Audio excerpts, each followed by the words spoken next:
Perfecto. Las expresiones políticas del liberalismo es otro aspecto que debemos considerar en la conformación de los estados nacionales durante el siglo XIX. Estas expresiones políticas van a ser consideradas y van a ser de gran influencia en los procesos que más adelante vamos a describir. Uno de esos elementos es lo que usted reconoce como constitucionalismo.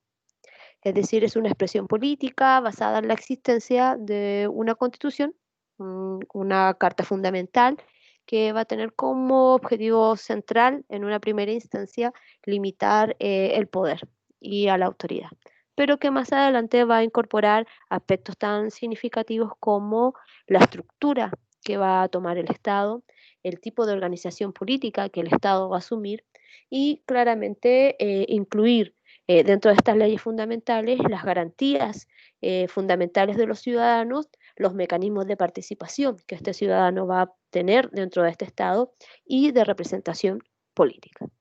Por otro lado, nos encontramos con el parlamentarismo. El parlamentarismo es una de las expresiones más significativas del ideario liberal, principalmente porque a través de él se ejecuta la separación de los poderes del Estado. Es decir, al crear un parlamento que corresponde al poder legislativo, inmediatamente doy origen a la separación del Estado con respecto a la existencia del poder ejecutivo y un poder judicial. Este parlamentarismo además incluye el ejercicio de la soberanía nacional al momento de elegir a los representantes de este Parlamento.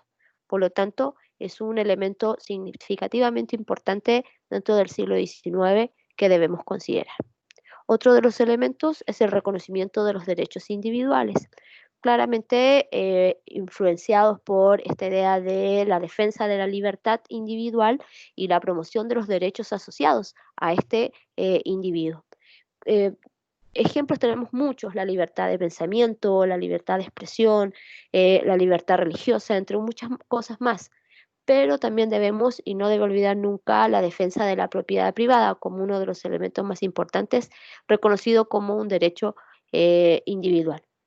Junto con eso, vamos a tener como expresión del liberalismo dos acontecimientos más o dos elementos más: el abolicionismo y los inicios del feminismo. Ambos elementos los vamos a abordar en una próxima oportunidad, pero es importante que los reconozcas como expresiones liberales del siglo XIX. Ahora bien, los estados-nación del siglo XIX van a adoptar diversos tipos de organización política. Y es importante que entiendas que no todas se van a alejar de un sistema monárquico, pero que estas monarquías, para poder sobrevivir en el siglo XIX, de una u otra manera van a incluir el ideario liberal y republicano como mecanismos de representación en ese periodo.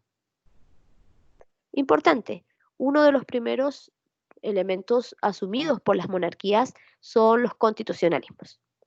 Entendemos que el constitucionalismo está asociado a una carta fundamental que, tal cual como lo señala ahí la lectura, tiene como finalidad primordial limitar el poder de el rey, en este caso de la autoridad, por medio de la instalación de leyes, leyes que son las más importantes y que dan origen a esta constitución. Pero además estas leyes van a incorporar y garantizar los derechos y libertades de las personas que viven o que se someten a ese Estado-nación. Nacen así las monarquías constitucionales. La monarquía constitucional es el primer paso que dan las monarquías absolutas en aceptar el ideario liberal y republicano y adaptarse a las nuevas condiciones que el siglo XIX les impone. Junto con eso, hay algunos elementos. El rey se encuentra limitado, tal cual como lo habíamos señalado anteriormente, respecto a una ley suprema, la cual debe respetar. El rey exhibe y tiene el poder ejecutivo y no lo comparte con nadie, eso es un elemento importante a considerar, pero además existe un poder legislativo que está liderado por un parlamento.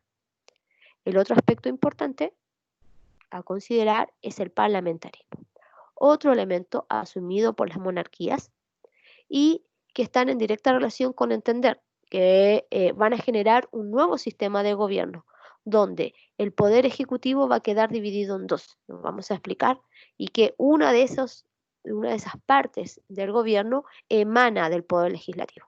Va a quedar mucho más claro cuando observes este esquema. Pon atención aquí. A través de votación popular, es decir, el ejercicio de la soberanía nacional, se escoge el Parlamento. Los gobiernos parlamentarios en ese sentido cumplen con uno de los elementos, ser democráticos porque permiten la participación, ¿ya? Y además van a ser representativos, porque ese Parlamento representa a estos ciudadanos que a través del sufragio los eligieron y los instalaron en el Parlamento. Pero fíjate en este elemento. Los dos cuadros que están en rojo representan ambos el poder ejecutivo.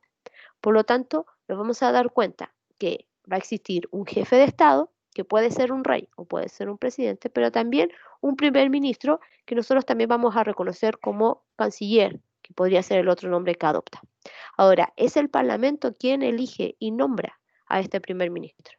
Ya hay un elemento importante. Y en el caso de que se mantenga la figura del rey, nos vamos a encontrar con monarquías parlamentarias y en el caso de que se elija un presidente, vamos a reconocerlos como repúblicas parlamentarias. Este jefe de Estado es una figura importante, si bien no tiene grandes atribuciones políticas, solo algunas como de representación de la soberanía externa o representante del jefe de Estado frente a relaciones internacionales o diplomáticas, la figura del rey en el siglo XIX es muy significativa. ¿Por qué? Porque es un símbolo de unidad nacional.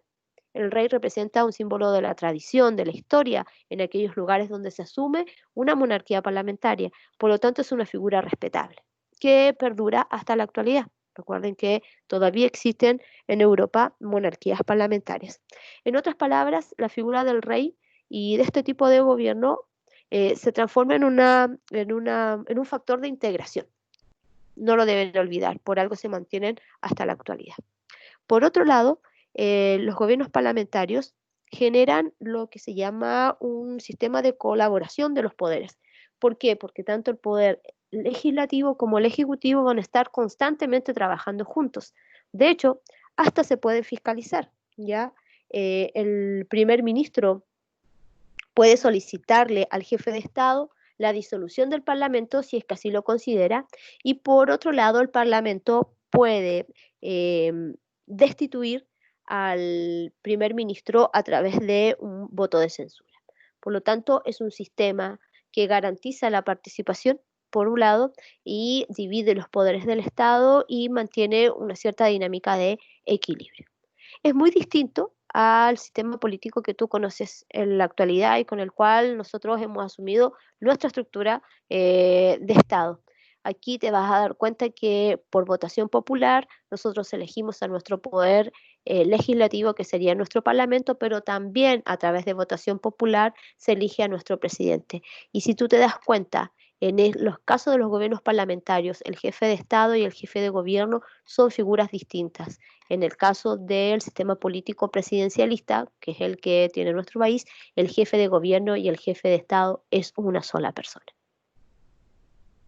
Inglaterra es considerada uno de los primeros en asumir un sistema de monarquía parlamentaria. Es un ejemplo a seguir en Europa en ese periodo y principalmente incorpora en estos principios liberales de los cuales ya hemos estado hablando, como la división de los poderes del Estado y la soberanía popular, y además da un paso muy significativo en incorporar una constitución o declaración de derechos, muy significativa para la época. Muchos países de Europa van, con el ejemplo de Inglaterra, van a adoptar eh, el parlamentarismo como un elemento dentro de la estructura del Estado y de su organización política.